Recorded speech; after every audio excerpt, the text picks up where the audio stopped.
Good evening, everyone, and welcome to Bethany's Coffee House 2020 edition.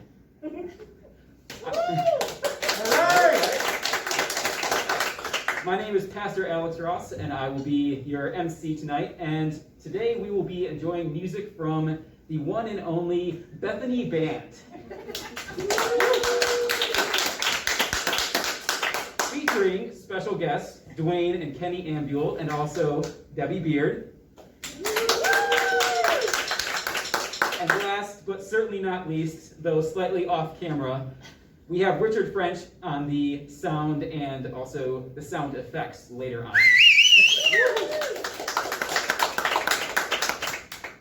And of course, you have me, who will be on the jokes tonight. So, I am not a comedian by trade, but I am a pastor, so I figured it might be appropriate to begin tonight with some Bible trivia. How's that sound, everyone? Yeah! Yeah, all right. Okay, so we're going to talk about some Bible greats. Who is the greatest investor in the Bible? Any guesses? No one? That would be Noah. You see, he was floating his stock while everyone else was in liquidation. And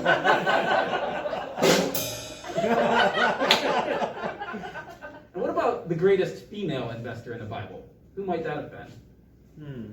Mary. Mary? Maybe? Well, actually, I think that would be Pharaoh's daughter. She went down to the bank of the Nile and drew out a little profit. All right. Well, since we're talking comedy here, who was the greatest comedian in the Bible? Well, that would be Samson. That guy really brought down the house. And finally, who do you think was the greatest babysitter in the Bible? Well, that, of course, would be King David. He rocked Goliath to sleep. All right. Thank you very much. Our first song tonight will be Hallelujah, performed by the Bethany Band. So I have to say, I heard Debbie playing the Hallelujah song in the sanctuary when I was at the office one day. And I came out and I said, "Oh my gosh, this is so beautiful." And she was like, "Yeah, I'm going to play that for church." And I thought, gosh, I'm not sure it's okay to sing a song where they tie someone to a chair at church. And she was like, "What?" And I had never heard the really nice version of the Hallelujah song, but you're going to hear it tonight.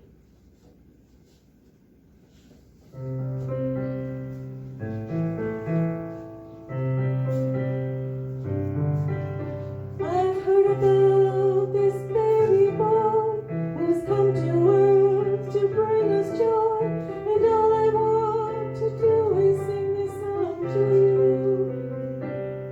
It goes like this: the fourth, the fifth, the waterfall, the major lift with every breath, singing hallelujah.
going to sing is Do You Hear What I Hear?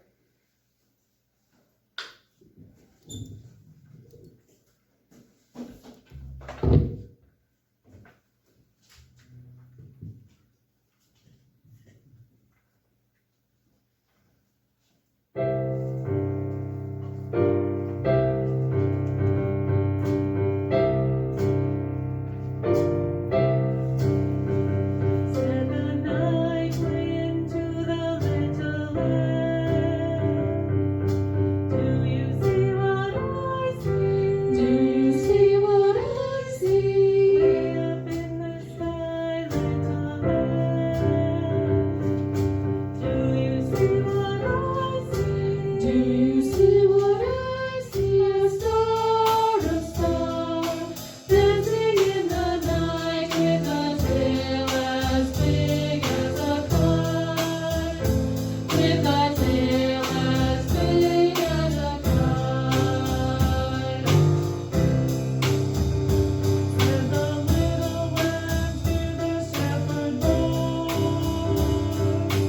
do you hear what I hear? Do you hear what I hear? Ringing through the sky, shepherd boy.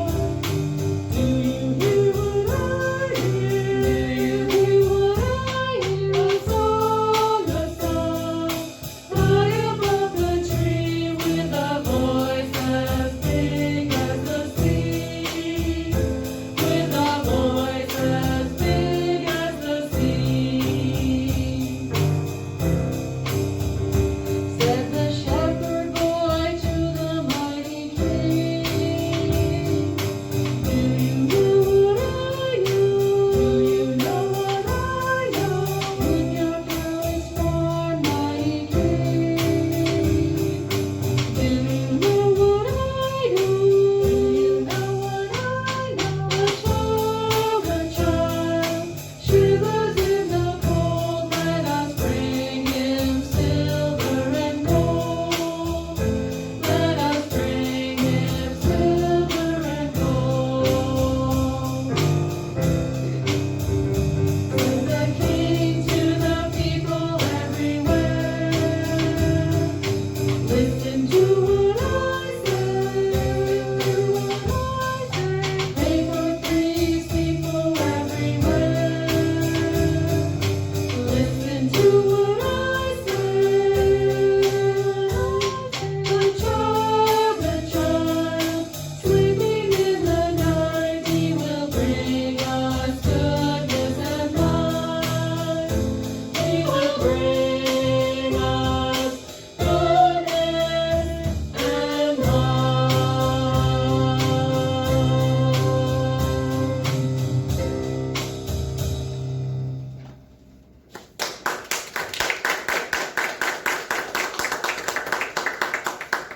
All right, thank you, Bethany Band. It's good to cheer for you. However, there is one guest who I'm hoping didn't show up tonight, but whose presence nonetheless can be felt. And of course, I'm talking about Mr. COVID-19. Can we hear a boo? Boo! Boo, COVID-19. You know, it might be in poor taste to tell jokes about COVID-19, but I hear there's quite a few spreading around the world. Did you hear that joke about the coronavirus, by the way? Oh, Nope. never mind. I don't want to spread it around. Okay. COVID-19 is very serious business, honestly. You know, I probably shouldn't make any jokes about it in public. Besides, since we're all in a quarantine, I guess we'll be only making inside jokes from now on. I mean, I could tell you a coronavirus joke now, but you'll have to wait 2 weeks to see if you got it. All right. Our next act up is Mr. Curtis Laxo.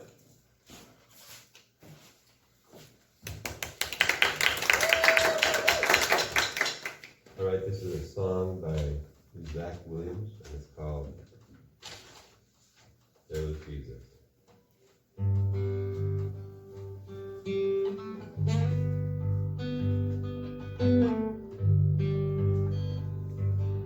Every time I try to make it on my own, every time I try to stand and start to fall,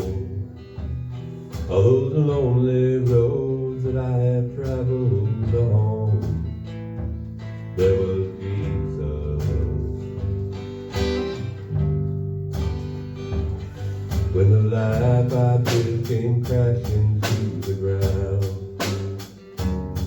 when the friends I had were nowhere to be found, I couldn't see it then, but I can see it now. There was Jesus. In the waiting, in the searching, in the healing and the hurting, like a blessing buried in the broken pieces. Every minute, every moment, where I've been and where I'm going, even when I didn't know it, couldn't see it, there was Jesus. Well, his man who reads amazing kinds of grace, for forgiveness at a price I couldn't pay. Well, I'm not perfect, but I thank God every day that there was Jesus. There was Jesus in the waiting, in the searching, in the healing and the learning, like a blessing buried in the broken pieces.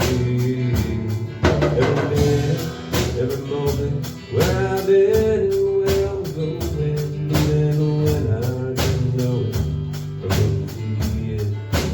There was Jesus on the mountain, in the valleys. There was Jesus in the shadows of the alleys. There was Jesus in the fire, in the flood. There was Jesus, always is and always was.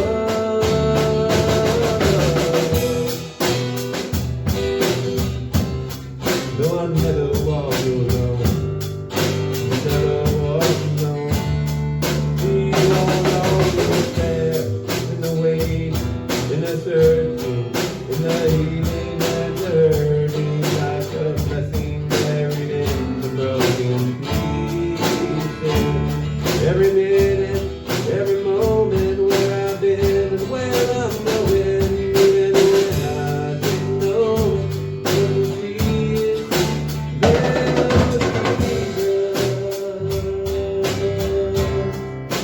there was Jesus.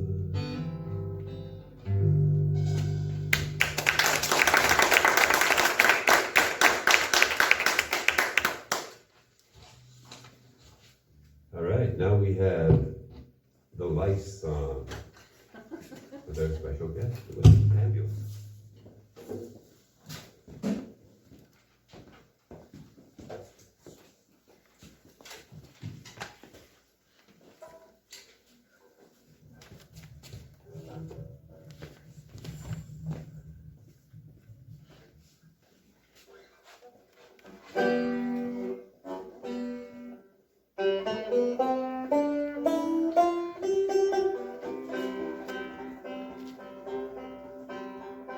I've got a little Christmas story. I'm sorry, but it's sad.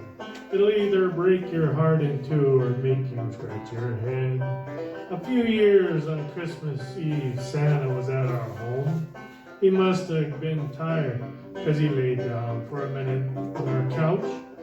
He jumped up in a hurry, checked all his reindeer, flew off through the dark as they scratched from ear to ear. It was a lousiest Christmas we ever had, one we'll never forget. Scratched and itched and combed our hair, and we ain't over it yet. Santa don't come to our house anymore, don't care for naughty or nice. We're the ones gave Santa Claus and all his reindeer lice.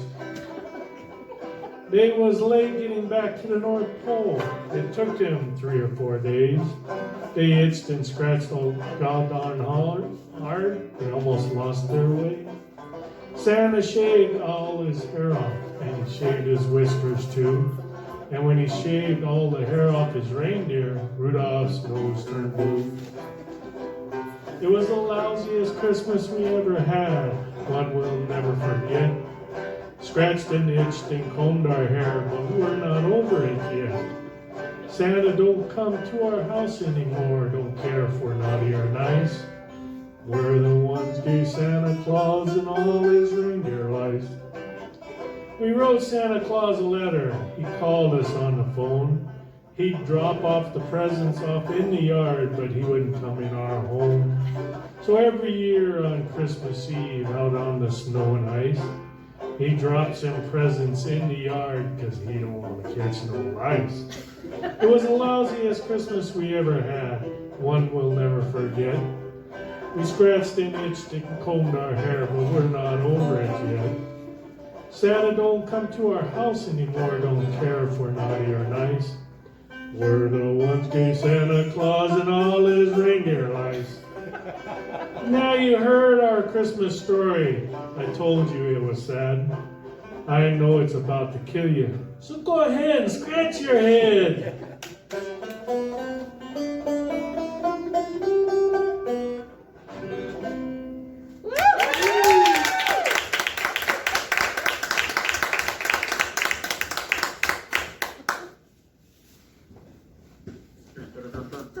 We interrupt our broadcast to give you the latest COVID-19 updates. The World Health Organization, also known as WHO, has announced that dogs cannot contract COVID-19. Dogs previously held in quarantine can now be released. To be clear, who let the dogs out? Who let the dogs out?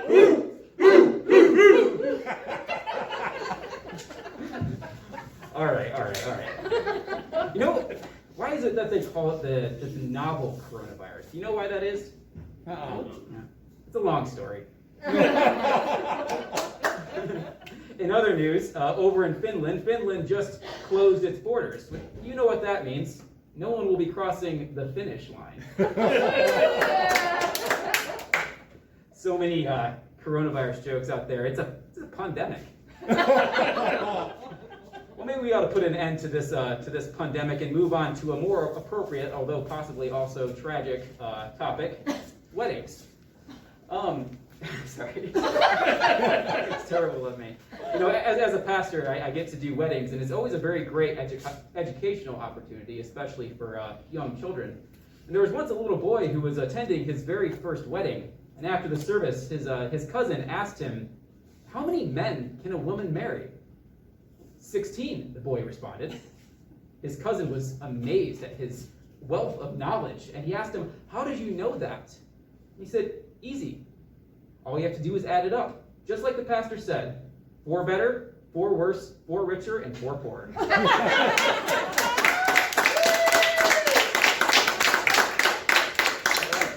And now we've got a skit for you. This skit is titled "The Sword of the Setting Sun" and features everybody's favorite detective, Aino Maki, Private Eye.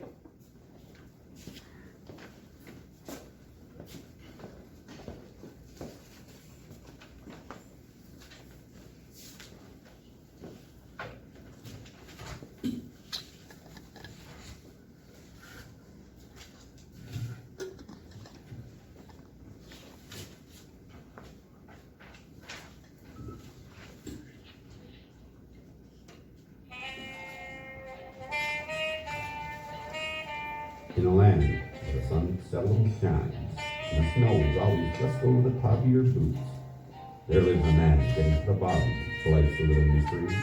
Aino Maki, Private Eye. It was mid-October and business was slow. It slowed down since the virus hit. All I did this year was read books. Like Groucho Marx said, outside of a dog, a book is a man's best friend. Inside of a dog, it's hard to read. Now I was running out of books. While thumbing through a 1986 Field and Stream article about how to tie the knot, the phone rang. I jumped like a dog at the bone. Aino Maki, Private Eye. Mr. Mackey, I need you to find something. She had the kind of voice that would make a blind man run.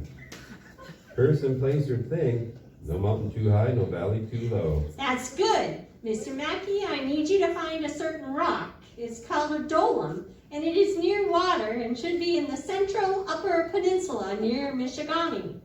Golem? Isn't he the frog-like creature from The Lord of the Rings? No, Mr. Mackey. Dolom. D-O-L-E-M. A rock table-like structure. Oh, yeah, like an altar. One big rock on top of like 3 or 4 others holding it up. Yes, they could weigh over 2 tons. You know, I've heard around Lake Michigami, but I thought it was just a rumor. I know they exist around the world, but it could take me at least a week to find out if it's even here. Make sure it doesn't take more than that, and I will pay you twice your going rate. I gave her my info and made a few phone calls.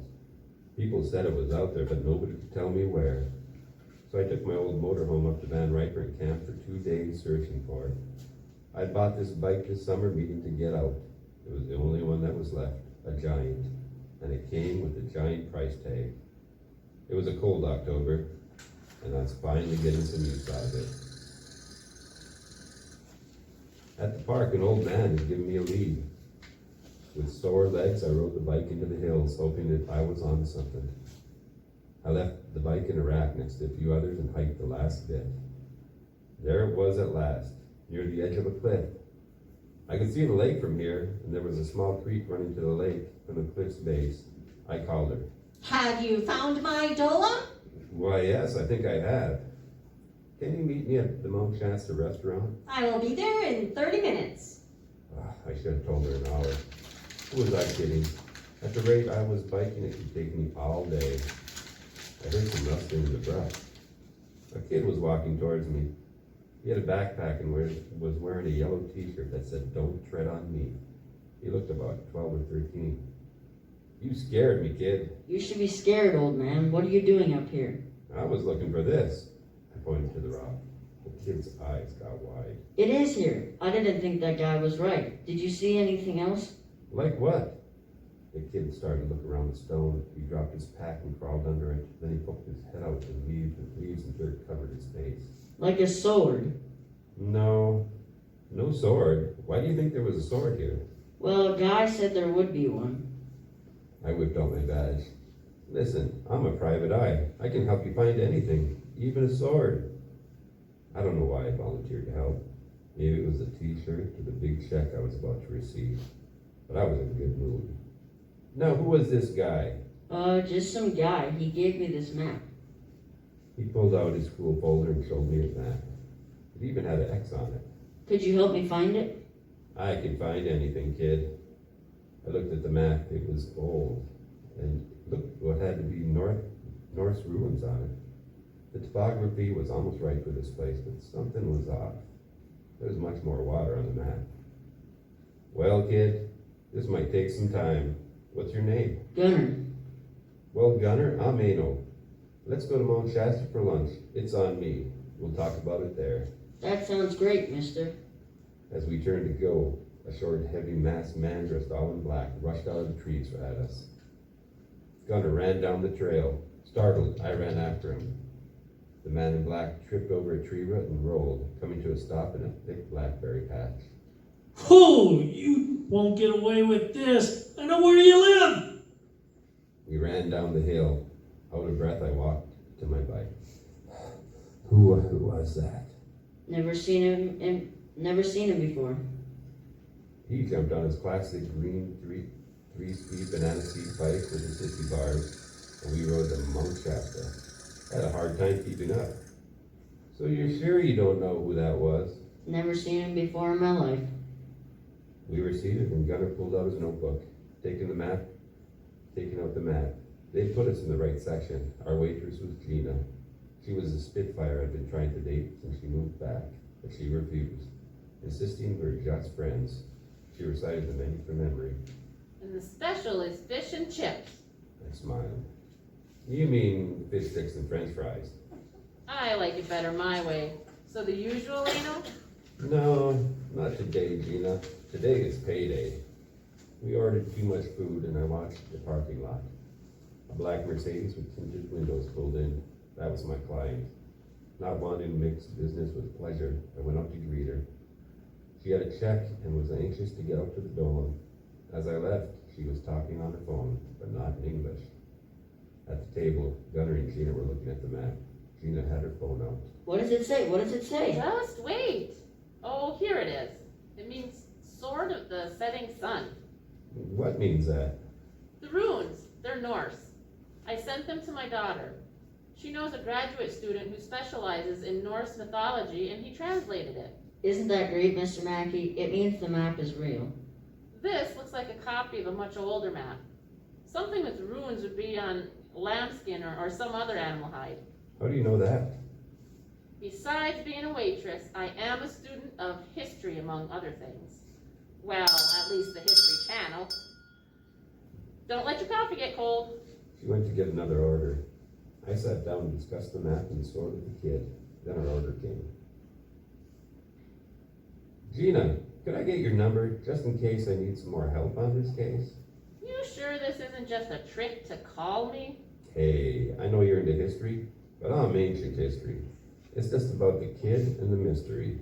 I'll think about it.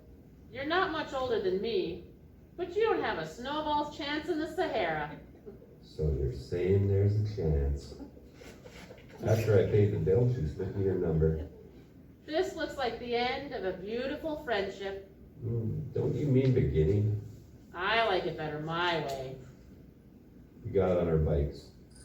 Gunnar thrust the pages from his notebook into my hand. He yelled at me as he took off on his Schwinn. Keep the map safe.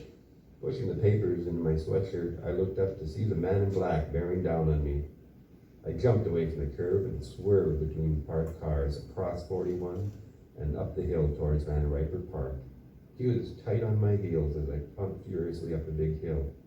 He was trying to say something in between breaths, but he was out of shape as I was. You don't understand. I saved my breath and concentrated on the climb. Now it was just the man in black and me, mano a mano, a clash of titans. I heard the bell ring and I moved right as a man dressed in those silly spandex outfits flew by me. He must be training for the Olympics. On your left. The woman that passed me was also wearing a tight-fitting biker's outfit. More Olympians. Nice bike. I heard as a young girl pedaled past. She had jeans, flip-flops, and a t-shirt on. Need a tow? Well, maybe I wasn't going as fast as I thought. But I just needed to stay ahead of the other guy. Just then a jogger slipped by me, and I could see her trying to repress a smile. Eyes on the prize. Keep your eyes on the prize. I got to the top of the hill, looked back and saw the man in black walking his bike. I crested the hill and coasted down, picking up speed as the cars flew by. I passed the jogger. "Who's going fast now?" I yelled, and coasted almost all the way to my motorhome. Exhausted, I grabbed a glass of water and turned on the news. There was an early winter storm heading our way. I could already feel a change in the air. Carl had said the dreaded four-letter word, snow. I must have fallen asleep because the phone woke me up. Hello? Aino, I just got off work and I have an idea. We should look at a few maps and try to compare this map with topography maps from the area. Hey, were you sleeping? I was just dreaming of you. I'd be your worst nightmare. You know, MMU has a pretty good map room. I'm headed your way. See you in a few. You still in lot 42? Yeah. She hung up the phone. I didn't know how she knew I was in lot 42, but she did. Gina was retired military. She'd come back home with a 20-year retirement and a monster truck. I could hear her vehicle's muffler long before I saw her pull in. It started to snow now when the Ford monster truck power slid to a stop in the open lot next to me. "Hey, easy on the grass." She laughed as she rolled down the window. Easy, Aino. A few skid marks aren't the end of the world, unless they're in your undies. Why don't I drive? We both looked at my sad, rusty 1992 Volkswagen Rabbit that was hitched to my motorhome. No, I like it better my way. I went to the passenger side door. I had to climb 2 steps just to reach the door handle. At least it was warm inside. The temperature was falling and I had pulled on my winter coat over my biking clothes. It's just a little snow, Aino. You didn't have to get all dolled up for me. Carl says it's going to be a cold one. Most of the places I've been were colder than this. The tires squealed as we took off. Where was that? All over the world fighting for old Uncle Sam. What were you doing? If I told you, then I'd have to kill you. Well, what can you tell me then? We have about a half hour before we get to the library. Well, I've been to the sandbox, Iraq, Afghanistan, Fallujah, The Somalia, list went on and on, Mogadishu. places I've never even heard of. It turns out she had retired as a colonel in the army. She was only a few years younger than me, but had seen so much more. We parked on the street and walked to the library. I'd forgotten my mask, so she pulled out one from under the seat. It looked like the lower half of a skull. Hope I don't scare anybody with this. Just the enemy. I'd been in the map room years ago, but it was expanded now. So what are we looking for? I pulled the papers out of my jacket. Gunner gave me the map when that guy was chasing us. Who is chasing you? I don't know, but it had something to do with the sword of the setting sun. I looked through the papers. Math, English, geography, but no map. The kid didn't give me that map at all. I threw the papers around, wondering what I'd do, while Gina played out with her phone. Lucky for you, I still have this. It was the picture of the map and the ruins she had taken at the restaurant. Gina, you're a lifesaver. We compared the old map to the new maps. We even photocopied the phone and used the photocopies for comparison, with no luck. The map on my phone is digitized. Let's edit it and upload it to a mapping computer and compare it only to Lake Superior shoreline from the center portion of the UP. You can do that? Well, with a little help from my friends. Is there a computer in the house? There are 3 just in this room. I waved my hand. Take your pick. And I don't have a password. Gina pulled out her phone and waved it at me. I do. I just hope they still work. She woke up the computer and typed on the phone. Her thumbs were blurred. We heard her voice over the loudspeakers in the library. We had 30 minutes before the library closed. We can just come back tomorrow and look over the topos some more. I like it better my way. The screensaver turned to black screen. Okay, now turn around, Aino. I don't want you to see this. I turned around. I could hear her typing furiously. Then she stopped. You can turn around now. I turned around and the computer screen was flashing one image after another. Satellite images of green and black, images of the shore of what I suspected was Lake Superior. They stopped minutes later and 3 images were left on the screen. They looked much the same. Now this is where it gets fun. She used the mouse to zoom in. It was not in real time. The images had been taken in the early spring before the foliage was green. The clarity was amazing. You can read a 3-inch newspaper headline from satellites flying miles above our heads. No, that's not it. She moved to the next image. No, that's not it. 3rd time's a charm. The 3rd image had something rectangular on it. Does that look like a dolum to you? Because it does to me. It was aligned to the east and west. As she zoomed in, she overlaid the old map on top of the new one. It matched. I was certain it was what we were looking for. That's amazing. That's got to be it. How? Don't ask. Looks like it's in the Huron Mountains. It makes sense since the hard granite there wouldn't have eroded in the years following the map's creation. Much of the shoreline around the lake has changed since this map was made. Do you really think the Vikings were there? I don't know. The map seems to suggest it, but everything that pointed to the Vikings being here was supposed to be proven hoaxes. The Republic Acts, the Kensington Rune Stone. My phone rang. Hello, Do you have my son? who is this? This is Helga Erickson. Do you have my son, Gunnar? I found your card on his nightstand.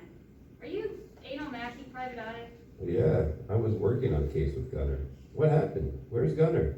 Give me Gunner's cell number. I reached into my pocket and gave Gina his number. I haven't seen Gunnar since supper time. He went to his room and now he's gone. I thought of the man in black. Could he have found Gunner? I'll look into it. Call the police immediately. I talked to her a few minutes more, trying to calm her down, then hung up. You better call the Coast Guard, Aino. The last cell towers placed them on Lake Superior, going west from the upper harbor. I just looked at her. Don't ask. We better get moving. She grabbed her coat and looked back. Are you coming? I grabbed my jacket and caught up to her. It was obvious the man in black had found Gunner and the map and the location. We went outside. The wind had picked up and so had the snow. I slipped on the ice and Gina caught my arm. Whoa there, sailor. Can't lose you now. We may have a problem, though. The Dolom is on Huron Mountain Club property. How are we going to get in there? I know one of the guards at the gate. If he's not there, I know another way in, but it will set off alarms. I don't care. The kid's life is at stake. As long as we're on the same page. As Gina drove, I called the Coast Guard to inform them of possible kidnapping. They were sending out a patrol boat immediately. Here's my phone. Text Ken this. Working, ? Incoming, +1 to exfil POI ETA 0150 hours, North Gate. It means I'm coming to get someone through the North Gate and I have someone with me. I hoped I spelled everything right. Moments later, we received a text back. It says, copy 5x5 to North Gate. What's it mean? It means he'll be there. The road was slippery and starting to ice up. And Gina was driving fast. It was dark and the wipers were slapping in time for my heartbeat, but that felt about 100 beats too fast. I tried to call Gunner on the phone, but there was no answer. It went straight to voicemail.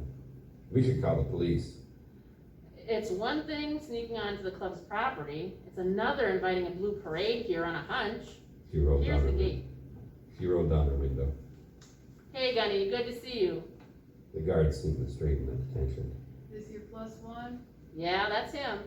You need backup? Since when have I ever needed backup? Here's the radio if you do. Thanks for the radio. Adios. I'm closing down this coast when you leave. Happy hunting. He saluted Gina and sped away. Gina sped away. The road was getting more and more slippery as she slowed as the wind began to coat the windshield and the road with ice. This is our turn.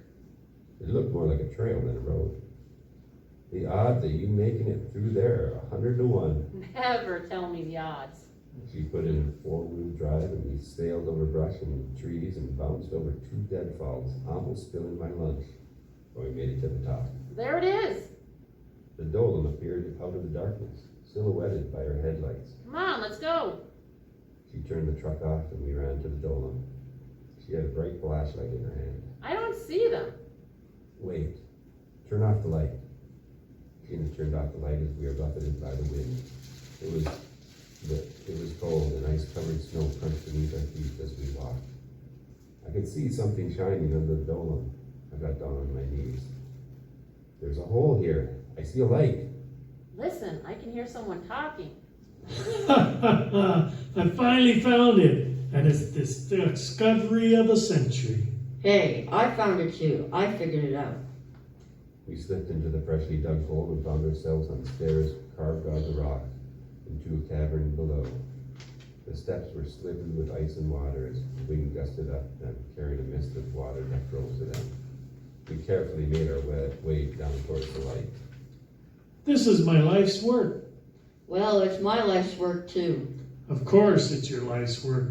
It's all you've ever done. You stole the map from me. And I found the location. Semantics. Nobody ever needs to know that. We made it to the bottom of the steps unnoticed. To the left edge of the path, it vanished into a dark, sharp abyss. Gina motioned me to stay where I was as she moved towards the man in black, standing next to a huge battery-powered light shining on something below them.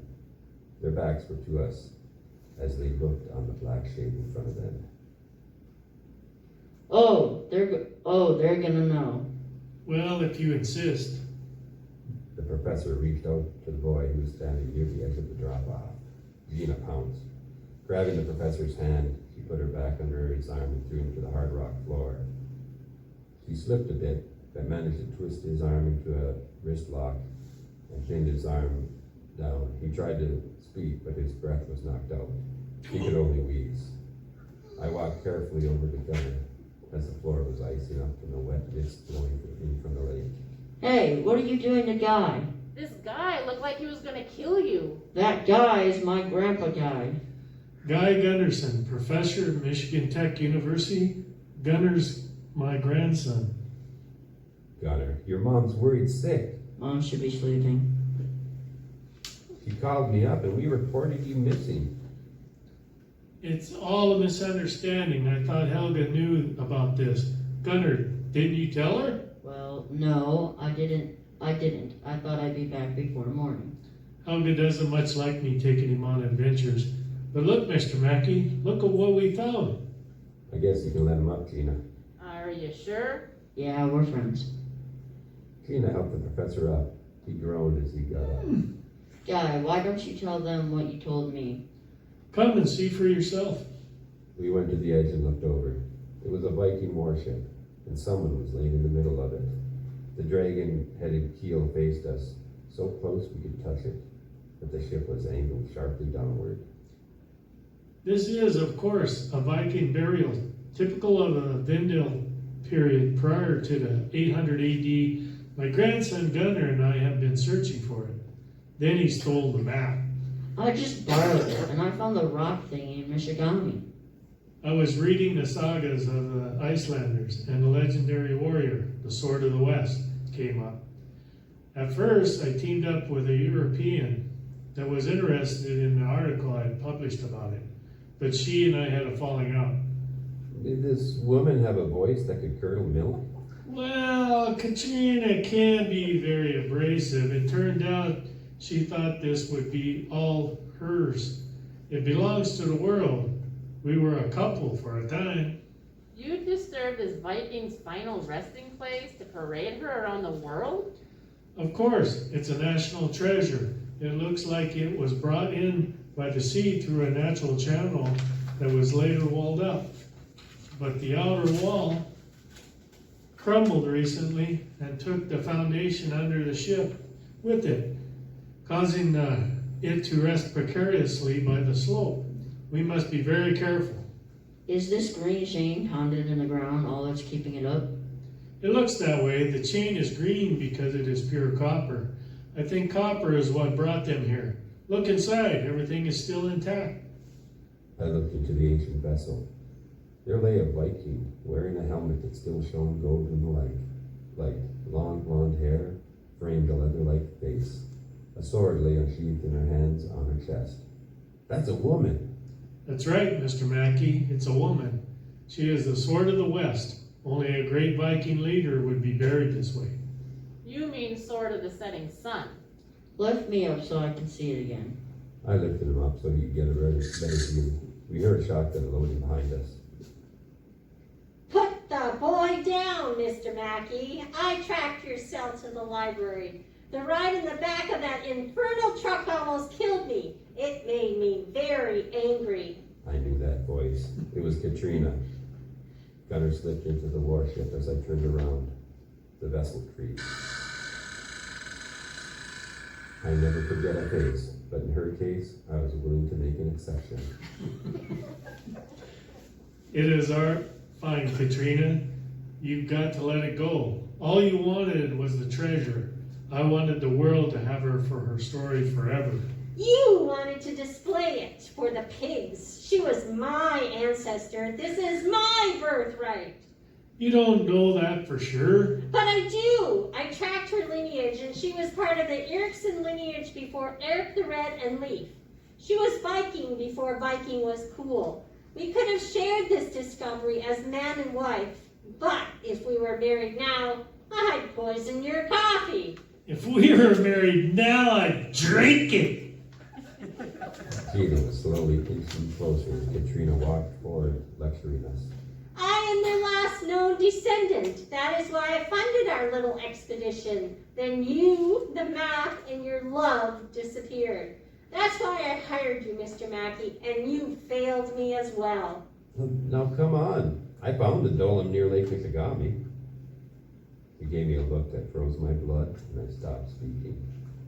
Gina kicked at Katrina's gun, but slipped on the ice and fell. I'll get you, my pretty. Katrina turned to shoot, but slipped too, and her gun went off. It flew out of her hand into the rocks and skittered across the ice, stopping at the professor's feet. Get her, Aino. I moved forward. It was like an ice rink, so I skated with my boots from side to side. And your little dog, too. She was getting to her knees. I was almost on her when she struck. The pain in my groin was something I hadn't felt since being a little league catcher. When the ball hit the dirt and took a bad hop up, well, you know where. I fell to my knees in front of her, unable to speak. As Katrina stood up, something slid next to me. It was Gina. Nobody treats my friends like that. Gina kicked out her leg as Katrina stood up, hitting Katrina in the behind, sending her sliding toward the professor. She rocketed over the ice at him, her claws outstretched. Guy, you're not in Kansas anymore. The professor reached for the gun at his feet, but jumped up as she landed on his back, and Cat was tossed into the vessel. Gunner! It's in there. The boat creaked, and there was a squeal from the chain attached to the rod. The blast the Cat had fired had cut a bright copper groove through the chain, and it was going to break. Gina grabbed just above the cut link. The professor and I followed suit as the link broke.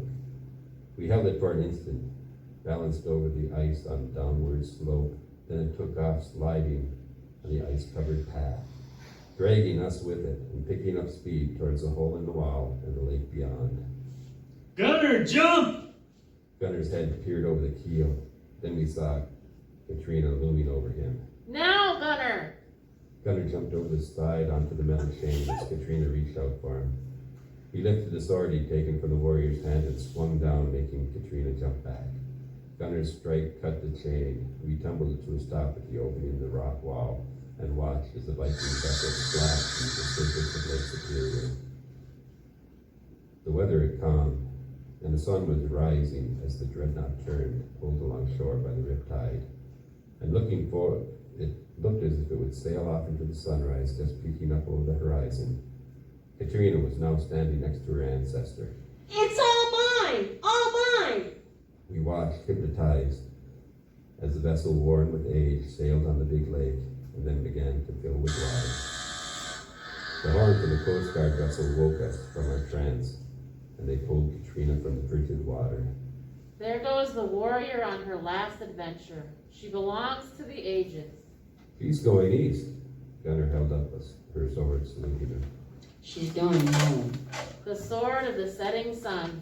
You mean the sword of the west?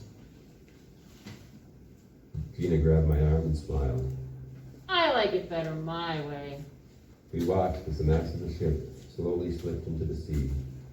Imagine what riches must have passed through her hands, but the gold and copper she was adorned with had not been the glue that had held her world together. As with ours, it was the people willing to walk this world beside her. Those that had honored her here, thousands of miles from their homes, were what had mattered most, as it still does for us today. I placed my hand on Gina's. It was warm.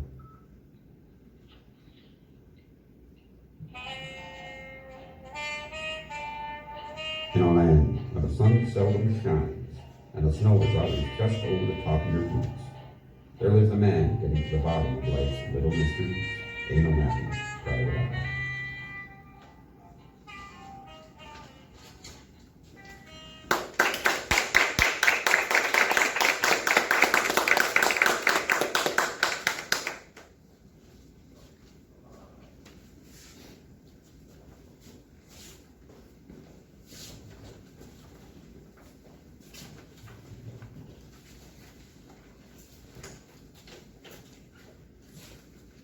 We have one more song for you. Oh, what a glorious night. The last song we have today is Oh, What a Glorious Night.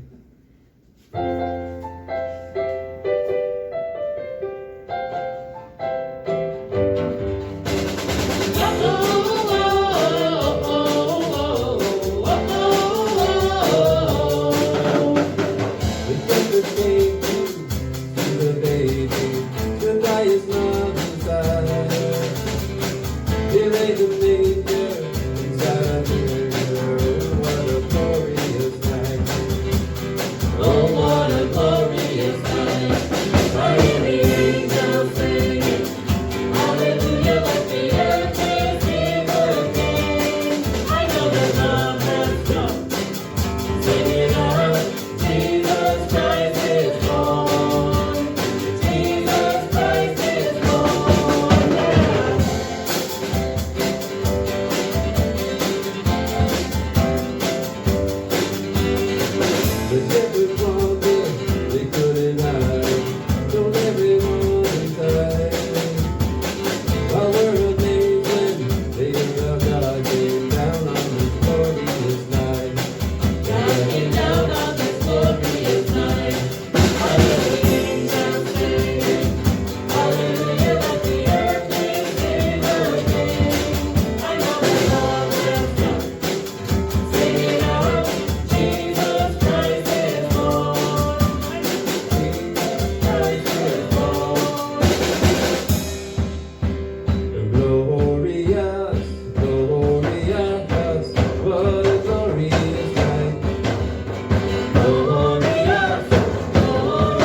night. Below in Bethlehem, the King is sleeping. Oh, what a glorious night. Oh, what a glorious night. Angels singing, hallelujah, let the earth receive the King. I know that love has come. Sing it out, Jesus Christ is born. Jesus Christ is born, yeah.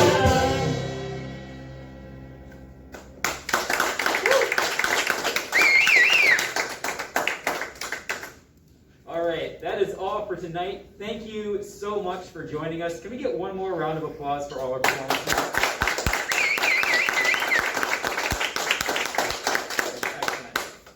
Well, one last thing from all of us, we would love to wish you a very Merry Christmas!